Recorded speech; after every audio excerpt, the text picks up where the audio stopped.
Quatrième, le calcul littéral. Donc, suite et fin de la leçon avec un nouveau document que vous n'aviez pas. Donc, ce document, faudrait le télécharger, l'imprimer et puis le compléter. Donc, si vous l'avez pas fait, vous mettez la vidéo sur pause et on se retrouve dès que vous avez imprimé et que vous êtes OK pour pouvoir compléter le document. Si vous n'êtes pas en mesure d'imprimer, eh bien, vous pouvez compléter numériquement le document et sinon, vous prenez un papier et vous recopiez tout à la main. En plus, vous apprendrez mieux en faisant comme ça. Allons-y donc. Méthode, comme toutes les méthodes, il faut savoir utiliser la méthode. Donc, à savoir utiliser. Il faut aussi l'apprendre, la méthode. Donc, vous verrez, il y a différentes étapes. Il va falloir mémoriser en fait ces étapes. Donc, c'est ces étapes-là qu'il va falloir apprendre par cœur. D'accord? Donc, c'est sur le calcul littéral. Cette partie, elle s'intitule démonstration avec le calcul littéral, ou plus exactement, comme ici, montrer une conjecture sur les nombres. Alors, les nombres, on sait ce que c'est. Démontrer, c'est peut-être pas clair pour tout le monde, donc synonyme de démontrer. Justifier ou prouver. D'accord. Alors, par contre, le mot donc démontrer, justifier ou prouver une conjecture, le mot conjecture, je pense que peu de gens savent ce que ça signifie. Alors, une conjecture, c'est une hypothèse. D'accord? Voilà. Hypothèse, pour faire simple, ça veut dire peut-être c'est ça. Peut-être que ça va finir comme ça. Peut-être que ça va s'arrêter. Peut-être que ça va recommencer. Peut-être que on reprendra pas les cours avant septembre. Non, ça c'est certain. Excusez-moi. Mais bon, faut encore en faire la démonstration. On pourrait dire que c'est une supposition, mais c'est une supposition non démontrée, comme toute supposition. Je suppose que j'ai ça, j'ai observé, et puis j'ai dit, ah bah tiens, il y a ça, et puis là j'ai ça. Donc, peut-être, c'est pareil. Mais c'est peut-être, je suis pas sûr. Pour être sûr, il faut amener une preuve, il faut justifier, il faut démontrer. Et donc là, la preuve, elle va être mathématique et l'outil qu'on va utiliser, en l'occurrence, c'est le calcul littéral qui nous permettra de montrer que nos conjectures, eh bien, elles sont vraies. Et ce sera plus donc des conjectures, ça sera des certitudes.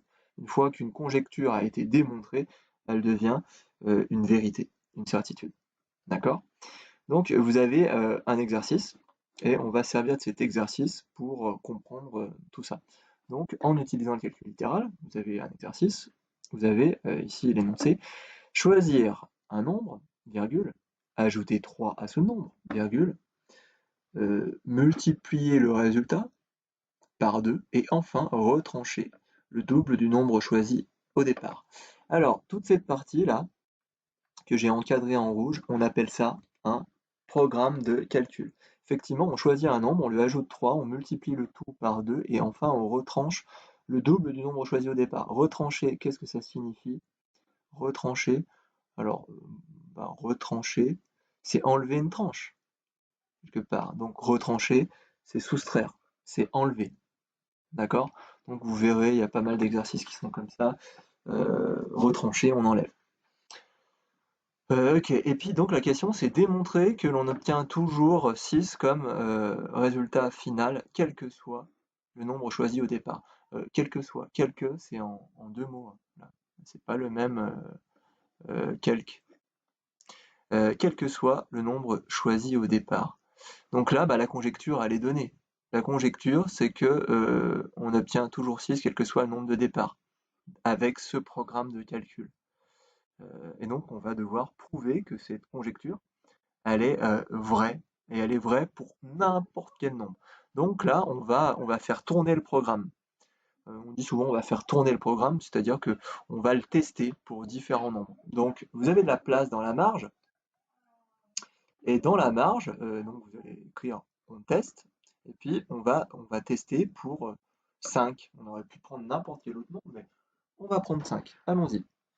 Donc à chaque étape, une ligne. Jamais, jamais écrire une seule ligne pour un programme de calcul. Il faut toujours, je vais vous montrer ce qu'il ne faut pas faire et je vais vous montrer ce qu'il faut faire. Donc, première étape, on choisit 5. Hop, c'est fait. Choisir un nombre, 5. Deuxième étape, ajouter 3 à ce nombre. Et on calcule en même temps. Donc 5 plus 3, 8. OK. Ensuite, troisième étape, multiplier le résultat par 2. Donc c'est quoi qu'on multiplie par 2? C'est 8. Donc j'écris 8 fois 2. 8 fois 2, 16. Et enfin, retrancher le double du nombre choisi au départ. Donc je retranche à qui? Je retranche à 16. Donc c'est 16 moins le double du nombre de départ. Le nombre de départ, je vous rappelle que c'est 5. D'accord? Donc j'enlève 2 fois 5.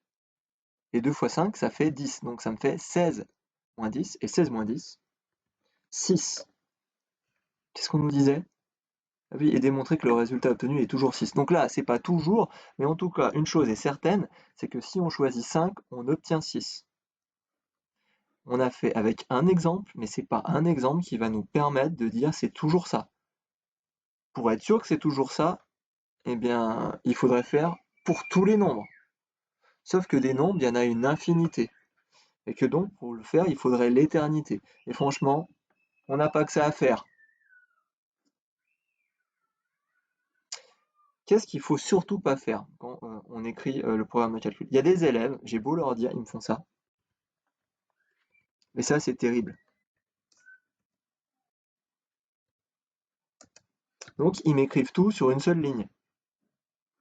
Sauf que bah, c'est archi faux. Pourquoi c'est archi faux? Parce que là, vous écrivez 5 plus 8 égale 8 fois 2, 16. Donc, vous êtes en train d'écrire que 8, c'est égal à 16. Et ensuite, une fois que vous avez retranché le double du nombre des départs, vous êtes en train de dire que 16, c'est égal à 6. Non, bah 8, c'est égal à 8, 16, c'est égal à 16, et 6, c'est égal à 6. Donc surtout, jamais présenté comme ça sous forme d'une ligne. À la rigueur, ce qui peut être entendable, c'est mettre une flèche. D'accord? À la rigueur, on peut imaginer qu'on puisse mettre des flèches. Alors, il faut séparer et on met des flèches comme ceci. Voilà, et à la rigueur, sur la flèche ou sous la flèche, vous pouvez écrire ce que vous faites, subir au nombre. D'accord?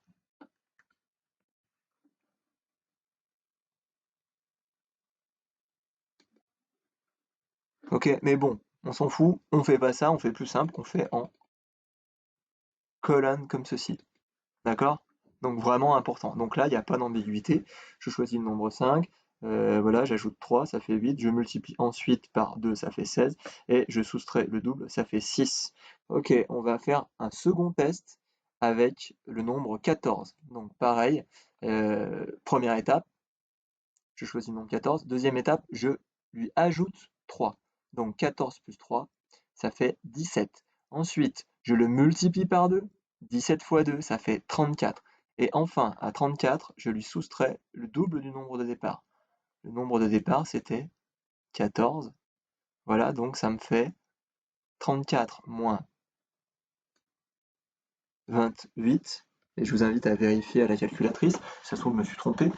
Est-ce qu'on trouve bien 6? Oui, on trouve 6. Donc, si on n'avait pas lu ça, démontrer que l'on obtient toujours 6 comme résultat, quel que soit le nombre choisi au départ, on pourrait dire, bah tiens, j'ai testé avec 5, j'ai testé avec 14. Conclusion, conjecture, le programme donne toujours 6. Alors là, on écrit toujours, mais c'est une conjecture. En fait, je n'en sais rien. La vérité, c'est que le programme avec 5 et avec 14, il donne 6. Ok? Tout ce qu'on n'a pas fait, on ne peut pas savoir. Donc, si on voulait savoir avec tous les nombres, il faudra tester avec 1, 2, 3, 4, 5, 6, 7, 8, 9, 10, 11, 12, 13, 14.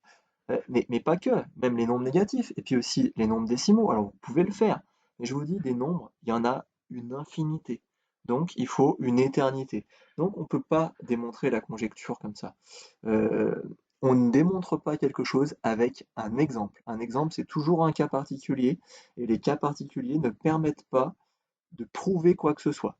D'accord? À la rigueur, un cas particulier, il peut justement montrer que c'est faux. Parce qu'on dit on trouve toujours ça, on trouve toujours ça, on trouve toujours ça. Eh bien, si à un moment donné, avec un nombre, on ne trouve pas ça, c'est la preuve que ce n'est pas toujours. Donc souvent, on a tendance à entendre le proverbe qui dit c'est l'exception qui confirme la règle. C'est pas vrai. L'exception, elle ne confirme pas, elle infirme. C'est-à-dire